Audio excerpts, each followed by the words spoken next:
The blueprint was spread across the table. Hannah had no business touching it. She knew that. She'd told herself that, very clearly, when she first noticed the error from across the room while restocking the supply cabinet. She'd told herself again when she set down the cleaning caddy and walked 3 steps closer just to confirm she was seeing what she thought she was seeing. She'd told herself a third time when she picked up the red mechanical pencil sitting beside the coffee mug and uncapped it. And then she fixed it anyway. It took her 4 minutes. A transposed load-bearing calculation on the east elevation, the kind of mistake that wouldn't show up until a structure was already half built, and by then it would be significantly more than a mathematical problem. She corrected the figure, traced the cascading adjustments through 2 dependent columns, and recapped the pencil. She was putting it back exactly where she'd found it when she heard the door open behind her. 3 weeks earlier, Hannah Tremblay had answered an ad on a job board that promised flexible hours, professional environment, competitive pay. The posting was for a commercial cleaning contractor working evenings in a downtown Toronto office tower. Hannah had 2 conditions. The shift had to end before 7 in the morning, and the work had to be somewhere she could bring her laptop bag without it looking strange. She got the job. The hours were right. She didn't mention the laptop. The building was a glass and steel tower on Bay Street that housed, among other tenants, an architectural and civil engineering firm called Hartwell & Associates. The firm occupied the 22nd floor. Hannah cleaned it 4 nights a week, vacuuming, emptying bins, wiping surfaces, restocking the supply cabinet in the east hallway. It took her 2 hours on a slow night, 90 minutes if she pushed. What nobody at the cleaning company knew, and what she intended to keep that way, was that Hannah had spent 6 years working in structural engineering before her life rearranged itself in ways she hadn't planned for. She'd done her undergrad at the University of Waterloo, her master's at McGill. She'd worked on 2 bridge rehabilitation projects and a mid-rise residential complex in Hamilton before things went sideways. Now she cleaned offices and did contract calculations from home at 3 in the morning for firms that didn't need to know her name, only her outputs. It wasn't a sad story, she'd decided. It was just a story she was still in the middle of. The 22nd floor was quiet in the evenings. She liked that. She liked the way the city looked from that height at 11 at night, the lights below arranged in a logic she could follow. She liked the hum of the ventilation system, low and constant, the way it smoothed out the silence. She even liked the smell of the place, clean paper and coffee, and something faintly like the drafting rooms she remembered. She did not like Marcus Hartwell. She'd seen him twice before the night with the blueprint. The first time, he'd been on the phone when she came in to vacuum his office, and he'd waved her out without looking at her, the kind of dismissal that didn't register as rude to him because she hadn't registered as a person. The second time, he'd been reviewing something at the conference table with 2 colleagues, and he'd said, loudly enough for everyone to hear, that he wished the cleaning crews could learn to come through after 8 instead of interrupting actual work. It had been 10:45 at night. His actual work had continued until past midnight. She'd gathered from the lights still burning when she finished her round. She'd cleaned around him.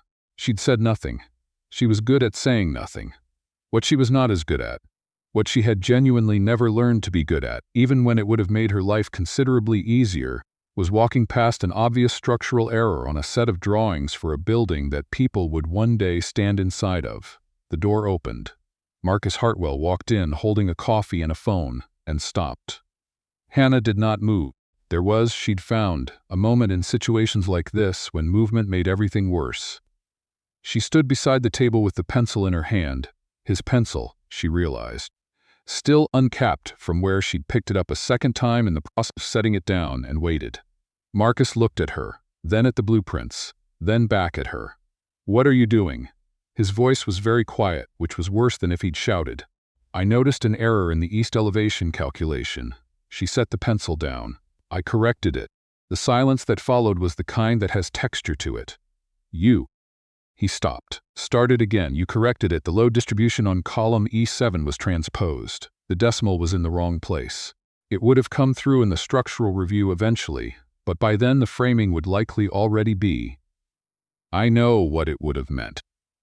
His jaw was tight. "What I don't understand is what you think you're doing going through my drawings." I wasn't going through them. They were on the table. I could see the error from the doorway. He looked at the drawings, then at her, with the expression of someone trying to determine whether they were being made a fool of. You could see a transposed decimal from the doorway. I was looking at the drawings, not the decimal. The column spacing didn't look right. When I got closer, I found the calculation, and you just know how to read structural engineering drawings. Hannah picked up her cleaning caddy from the floor. She put the spray bottle back in its slot. She straightened the cloths. I apologize for touching your work without permission, she said. It won't happen again. She walked toward the door. Wait. She stopped, but she didn't turn around. What's your name? She turned around then, because she wasn't going to have a conversation with her back to someone. Hannah, last name. She considered, briefly, not answering. Tremblay. Marcus Hartwell looked at her for a long moment. Then he looked at the blueprint. He set his coffee down on his desk and walked to the table, and he looked at the drawings for a long time without speaking. When he looked up, something in his face had changed by a few degrees. Not much, but something. Column E7, he said. Yes. And the cascading adjustments in the two dependent columns. Yes. He looked back at the drawing. You got all three. Hannah nodded once and left. She spent the drive home telling herself it didn't matter. It was done. It was over. She'd fixed something that needed fixing, and she'd been caught doing it, and she'd explained herself honestly, and that was the end of it. She might get a complaint filed with the cleaning contractor. She might lose the contract. Those were manageable problems. What she wasn't going to do was think about the way Marcus Hartwell had looked at those drawings after she'd left. The image she'd caught in her peripheral vision as she walked out, of him leaning over the table with both hands flat, on either side of the paper, studying the corrections she'd made as if he was trying to understand something. She wasn't going to think about that at all. She was thinking about it at 2 in the morning when her phone rang. She didn't recognize the number. She let it ring out. It rang again immediately. Hello, is this Hannah Tremblay? Not a question. Exactly. His voice. She sat up in bed. Yes, I need to ask you some things. Are you available tomorrow at 9? I have another job tomorrow at 9. A pause. What about 11? I could do 11. Come to the office. 22nd floor. Ask for Marcus Hartwell. He hung up. Hannah put the phone down and stared at the ceiling for a while.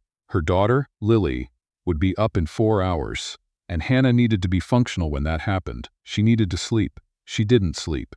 The lobby of the building in daylight was a different place, busier, louder, full of people in suits who walked like they had somewhere important to be. Hannah had worn her good jeans and her best blazer, the navy one she saved for client calls. She looked, she thought, like someone who was visiting an office. She did not look like someone who cleaned it 4 nights a week. The receptionist on 22 asked for her name, made a call, and directed her to a glass-walled meeting room at the end of the hall. Marcus Hartwell was already there, and he was not alone. There was a woman with silver hair and sharp eyes sitting at the table. Eva Hartwell, she introduced herself, Marcus's mother and the firm's co-founder. There was a younger man with reading glasses pushed up into his hair who turned out to be the project architect, a man named Bennett. And there was another woman Hannah didn't know, who was introduced simply as the firm's senior structural engineer, Dr. Christine Park. Hannah sat down. She was very aware, suddenly, of the fact that these were 4 people whose combined credentials probably added up to more years of formal education than she had years on Earth. Mr. Hartwell tells us you identified a significant calculation error in the river landing drawings last night, Eva Hartwell said. Her voice was precise and warm at the same time, somehow. He also tells us you made the corrections yourself. Yes. We've had 2 other engineers review the drawings this morning. They confirmed your corrections were accurate. Eva's expression was difficult to read, measured, assessing. I'd like to understand how you came to be in a position to notice something that our internal review process missed. Hannah had thought about this on the drive over. She'd thought about whether to be careful, to hedge, to frame it in ways that protected her. She'd decided somewhere around Yonge and Bloor that she was done being careful about what she knew. I did my master's in structural engineering at McGill, she said. I worked in the field for 6 years before I took the cleaning contract. I work on private consulting contracts now, mostly overnight.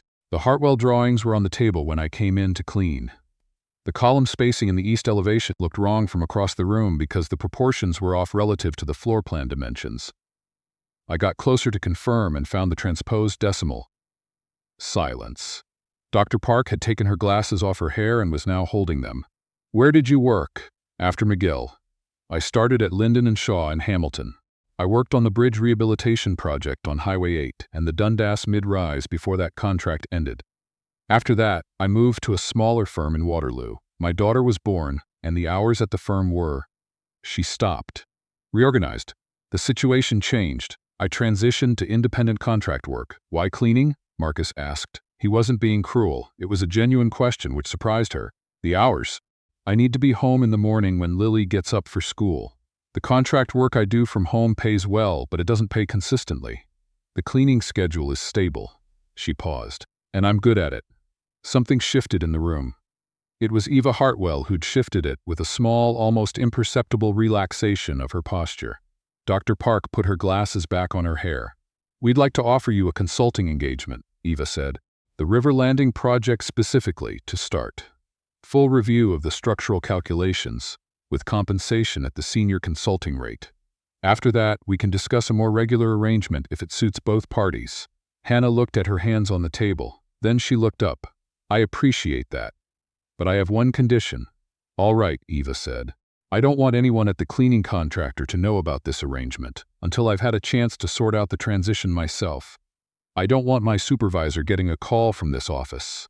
Of course, Eva said. That's entirely reasonable. Hannah nodded. Then yes, I'd like that.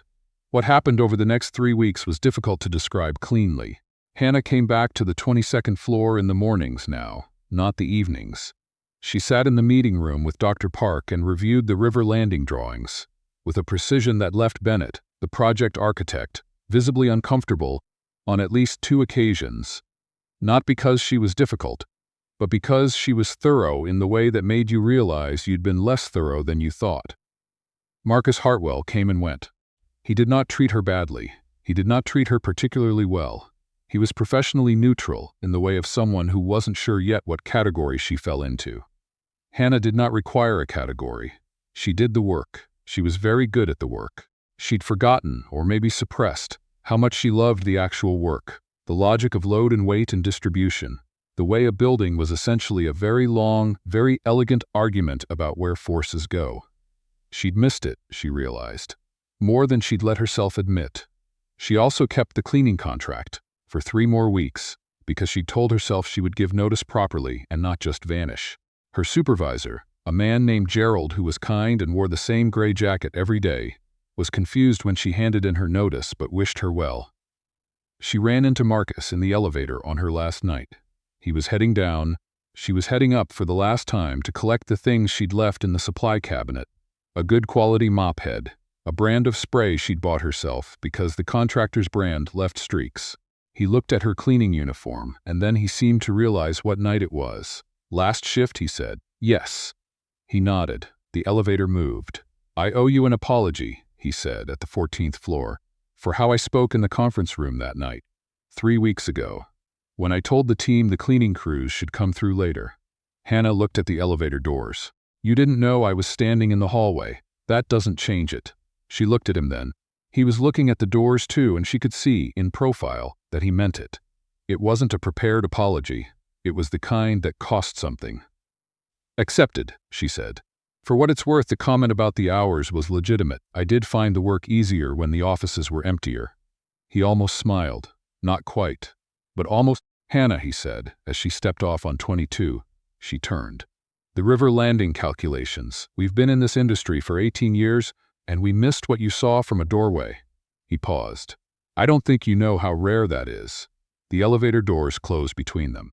She stood in the hallway for a moment, holding her key card and her caddy, in her uniform, on the floor where she'd worked 2 different kinds of jobs at the same time for months, without anyone looking closely enough to notice. She knew exactly how rare it was. She'd known for a long time. River Landing broke ground in April. Hannah was on site for the foundation pour, standing in a hard hat and steel-toed boots beside Dr. Park, watching the concrete move into the forms in the cold spring rain. She was, officially, the project's senior structural consultant. Her name was on the documents. Her calculations were in the filing system with her credentials attached. Her McGill degree and her 6 years and her 2 bridge rehabilitations and 1 mid-rise, all of it documented properly and no longer stored in a laptop bag she carried through office buildings at midnight. Lily had come to the site once, on a Saturday morning when Hannah was dropping off revised drawings. She was 9 years old and small for her age, and had her mother's eyes and her own highly developed opinions about everything. She'd looked at the muddy site with its heavy machinery and its surveying stakes and said, very seriously, "Is this a building or a hole?" "Right now it's a hole," Hannah said. "In about 2 years it'll be a building. Do you know what it'll look like?" "I know what the inside will look like. The structural part." Lily considered this. "The part that holds it up." "Yes. So you made it so it doesn't fall down. That's one way to put it." Lily nodded, satisfied, and went back to eating her granola bar. Hannah had stood there for a moment, watching her daughter watch the excavators, and felt something settle in her chest that had been unsettled for a long time. It was Marcus who suggested the firm's annual client reception in June as an occasion to formally introduce Hannah to the broader network. Eva agreed. Dr. Park said Hannah should present the River Landing structural approach to the assembled clients because, as she put it, if they hear it from you, they'll trust it more than if they hear it from any of us, because you'll explain it like it's obvious and they'll feel clever for following along. Hannah had laughed at that, genuinely, which surprised her. The reception was in a rented event space with a view of the lake, all polished floors and soft lighting and people in expensive clothes discussing development projects. Hannah wore a dress she'd borrowed from her sister and shoes that were slightly too formal, but that was fine. She presented the River Landing structural philosophy to about 40 people, none of whom knew, or would have guessed, looking at her in that borrowed dress, which she thought was probably a good thing, that 6 months ago she had cleaned this firm's offices 4 nights a week. She explained the load distribution logic in plain language. She explained why the east elevation had required unconventional column spacing and how that decision reduced the overall material cost without compromising integrity.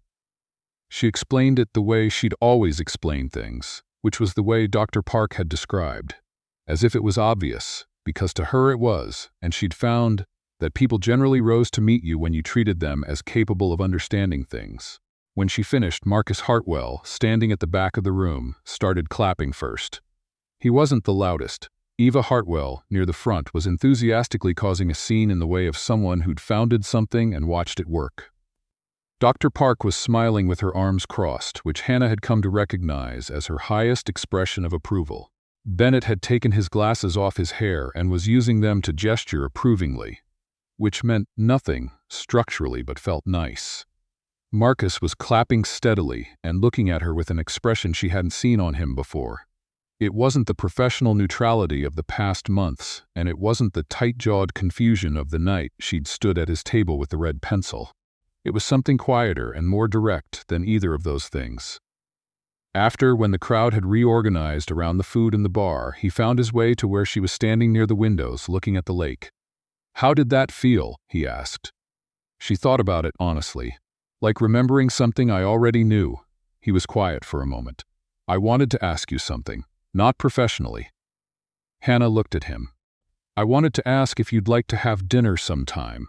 He said it plainly, without the careful hedging she might have expected. "Not the firm, just us. And before you say anything about the professional relationship, I'm aware. I just think I'd like to know you better than I do, if that's something you'd consider." She looked at the lake. The city lights were beginning to come up as the evening darkened, arranged below them in a logic she could follow. "I'd consider it," she said. They had dinner at a small Italian place in Leslieville that Marcus said he'd been meaning to try for 2 years and never had. The food was good. The conversation was better. He told her about starting the firm with his mother at 29 with 1 client, and a lot of confidence he now suspected had been disproportionate to the circumstances. She told him about the Highway 8 bridge rehabilitation, how she'd spent 3 winters in a hard hat in the snow looking at water, and how there was still, if you drove that stretch in the early morning, a particular quality of light coming off the river that she thought about sometimes. He listened the way people listen when they're actually interested, which is different from the way people listen when they're waiting for their turn. She told him about Lily. He asked questions about Lily that were the right questions, not careful, cautious questions designed to signal open-mindedness about single mothers, but genuinely curious questions about what Lily was like, what she cared about, whether she had her mother's ability to see structural problems from across a room. "She told me your building was a hole," Hannah said. Marcus laughed. An actual laugh, sudden and real, and it changed his face in a way that made him look considerably less like the man who'd waved her out of his office without looking at her. "She's not wrong," he said. "It is still mostly a hole. I told her it would be a building in 2 years. 2.5, realistically. I said 2. I didn't want to oversell it." He looked at her across the table, still smiling. "You are extremely direct. I know. I like it." She looked at him. Outside, the street was doing its ordinary evening things. People walking dogs, a streetcar going by, the usual geography of a Tuesday in Toronto.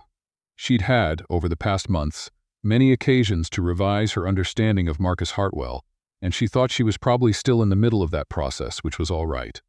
Most worthwhile things were processes. "I know something about you that you don't know I know," she said. He raised an eyebrow. "The first night, when I was leaving and I looked back through the door." She kept her voice even. "You stayed there for a long time looking at what I'd written, after I'd gone." His expression shifted, just slightly. "You saw that?" "Yes. What do you think I was doing?" she considered. "I think you were trying to understand how someone you hadn't looked at twice could know what you didn't." He was quiet for a moment. "That's accurate. I think it bothered you." "It did. And now?" He picked up his wine.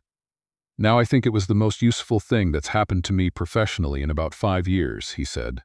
"And probably personally too, although I'm still working that part out." Hannah looked at the window, the streetcar stops with their small lit signs. She thought about the night she'd stood in a 22nd floor office, in her uniform with a red pencil in her hand and a choice to make about whether to correct a mistake that wasn't hers or walk past it and say nothing. She'd never really had a choice. She'd known that, even as she was telling herself she did. Some things you simply couldn't walk past. The important ones especially. River Landing was completed in the autumn, 2.5 years after Lily called it a hole. There was an opening reception on a clear November evening, the kind of Toronto cold that comes in clean and honest off the lake, the kind that makes the city look deliberately beautiful. Lily came. She wore her good coat and her most serious expression and walked through the main atrium looking at the ceiling with her arms folded, exactly as Hannah had stood at Marcus's table with the blueprints, evaluating, precise, unhurried. "Is it good?" Hannah asked. Lily looked up at the ceiling for another moment. "The light is really good," she said finally. "It goes all the way down." Hannah looked up. She was right. The atrium's structural glazing, her atrium, her glazing, her calculations about span and load that had made it possible to leave the ceiling open this way. Let the November evening fall clean and even through the entire space, 3 stories of it, all the way to the floor. "It does," Hannah said. Marcus appeared beside her. He'd been across the room talking to clients and he'd come back. He did that, came back reliably, which was something she'd noticed over the past 2 years and had decided to trust. "The ceiling," Lily told him, pointing up, by way of explanation. "I know," Marcus said. He looked at Hannah. "Your mother's calculations." Lily looked at her mother, then back up at the ceiling. "The part that holds it up," she said. "Yes," Marcus said. "Exactly that." There was a plaque near the main entrance, listing the project team. Hannah had seen it when she came in, had stopped at it, briefly, for just a moment. Her name was on it. Hannah Tremblay, structural consultant, her McGill credentials below. She hadn't said anything about the plaque, and neither had Marcus. But as the 3 of them stood in that atrium in the November light, watching the ceiling do what she'd calculated it could do, he found her hand, and she let him, and Lily was already walking away toward the canapes with the focused purpose of someone who has assessed the structural integrity of a room and found it satisfactory. The building stood. The light came all the way down. That was enough. That was in fact everything.